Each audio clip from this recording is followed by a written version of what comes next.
as from my perspective, Thailand is not the low-cost country. So I think what we are making here in Thailand is to make the higher technology of the PCB and electronics industry to be the safe haven to complete the supply chain of Chinese and Taiwan marketplace. Because the market trend is EV, AI, 5G data center, and smart factories. Sustainability and environmental regulation is the must, is as a market trend.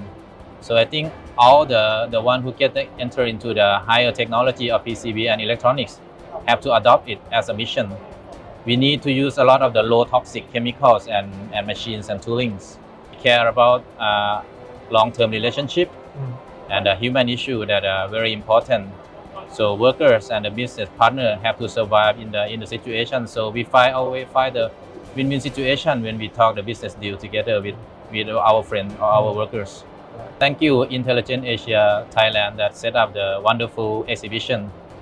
That's a place that we can create something wonderful together with a trader, researcher, machine makers, or anyone in the industry or the manufacturer. So what we, as I told you that we are the hub of the connection, Qatar Chemical. So we can work with anyone who wants to develop something wonderful in the business, in the higher technology of PCB and microelectronics. Over the last years, as we discuss about AI and high-frequency application, the demands and the requirements on technology have been significantly increased.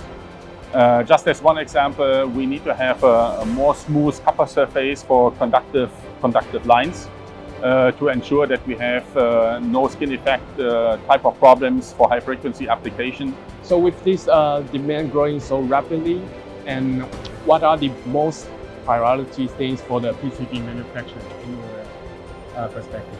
So for PCB manufacturing, we have to differentiate a little bit between Thailand and China. Cost of manufacturing is a topic, but also yield.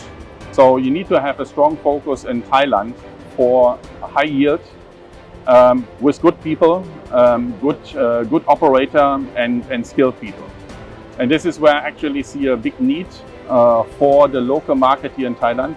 How MKS Autotech to support Thailand's customers differ from other countries and regions? Based on all of the customer announcements, the Thailand market is going to really boost over the next 5 years. We see really a strong demand on future volumes for printed circuit board manufacturing, no matter if this is AI or on automotive. That's why MKS has invested in a local manufacturing, chemistry manufacturing here in Thailand, including a local technology center to enable customer problem-solving topics. Thank you for your valuable insight. Thank you, Vincent. And we hope to see you at the MKS Autotech booth in Intelligent Asia Thailand 2026. See you next time. See you next time.